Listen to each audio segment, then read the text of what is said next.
Start out with this.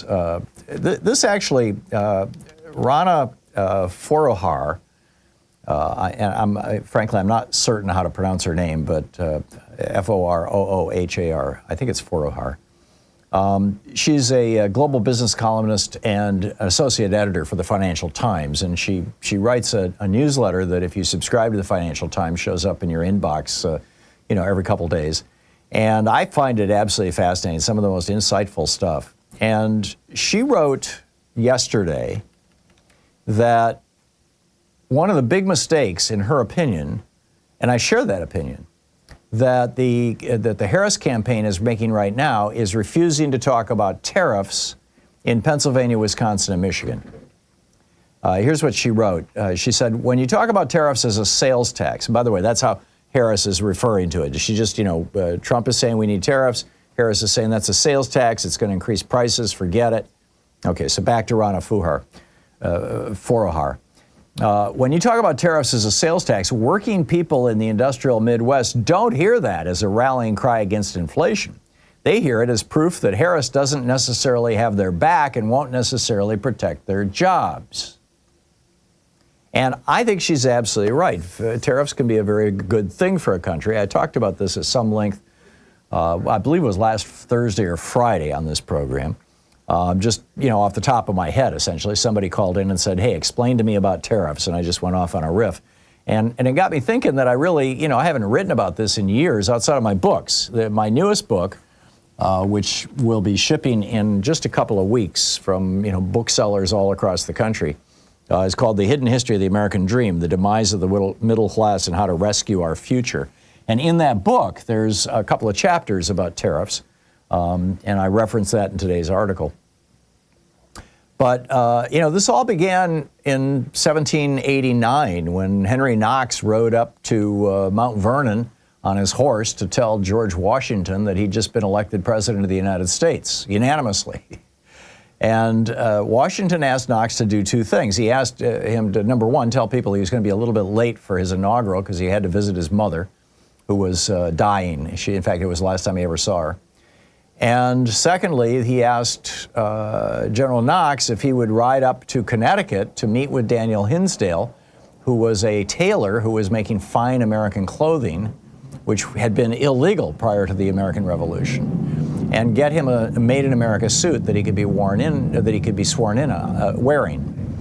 And, so Knox took his measurements and went to Connecticut, and sure enough, George Washington was sworn into office wearing a made-in-America suit, which were quite rare back then because for 200 years, England had forbade any American company or tailor from manufacturing fine clothing. You could sell homespun, cheap clothes, but you could not sell expensive clothes. They had to be made in England. We shipped cotton over there. They shipped fine clothing back over here. And thus we maintained their industrial base. So they also forced us to buy tea, the primary American beverage from the East India Company, and that tipped off the Boston Tea Party of 1773, which I've written about and talked about at some length here. So when Washington was sworn in, his big challenge was how do we turn America into an industrial superpower? And he turned to Alexander Hamilton, his Treasury Secretary, and said, what do we do? And just like the same way that James Madison had spent 5 years studying republics, how countries put together governments, including Native American communities, the subject of my last book, The Hidden History of American Democracy. The same way that James Madison had spent years studying how to construct a constitution, Alexander Hamilton had spent years studying how countries developed industrial policy, or what today we would call industrial policy. Back then, it wasn't quite called that. And, Adam Smith had laid this out in 1776 in his book titled An Inquiry into the Nature and Causes of the Wealth of Nations. And what Smith laid out was that only manufacturing creates wealth.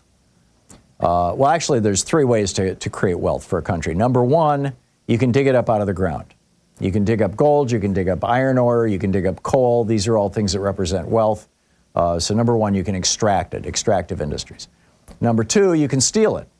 You can do it by colonialism. You can go over to another country, like Spain did with Central America, and just steal all their gold and bring it back to Spain. And this produced a boom in Spain, in addition to a massive inflation in the late 1500s, early 1600s.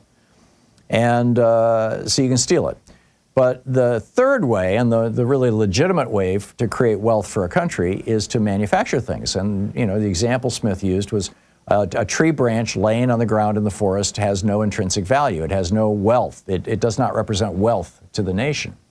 But if you apply labor and tools to it, in other words, take out a knife and turn it and whittle it down into an axe handle, it now has value. It's now something that can be sold or can be used.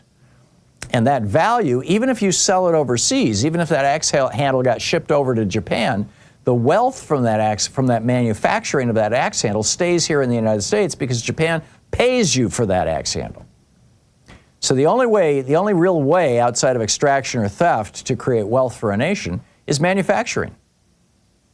And Alexander Hamilton understood this, George Washington understood this, every American president right up until Ronald Reagan understood this, and that's why we had average tariffs from 1792 until the 1980s in the neighborhood of around 20 to 30% on, pretty much across the board, to keep manufacturing here in the United States. And now what's happened is that because of Reagan's neoliberalism, the average tariff on goods into the United States is only around 2%. And the result, actually it's 1.2%. And the result of that is that we don't make things here anymore. In the 44 years since Reagan began the crusade to do away with tariffs, a very successful crusade, by the way, that, in Reagan's era was GATT and the World Trade Organization, then George Herbert Walker Bush wrote the North American Free Trade Agreement, NAFTA, and all that kind of thing. So anyhow, the bottom line is that we have lost trillions and trillions of dollars of wealth, much of it coming out of the pockets of average working class people. And where did all that wealth go? It went to China. That's why China is the second wealthiest country in the world right now, because they adopted Alexander Hamilton's plan at the same time we abandoned it in the 1980s. And here we are. So now, as Rana Foroohar says in the Financial Times, and I completely agree with, Kamala Harris needs to be saying, tariffs aren't a terrible thing. Donald Trump just did them wrong.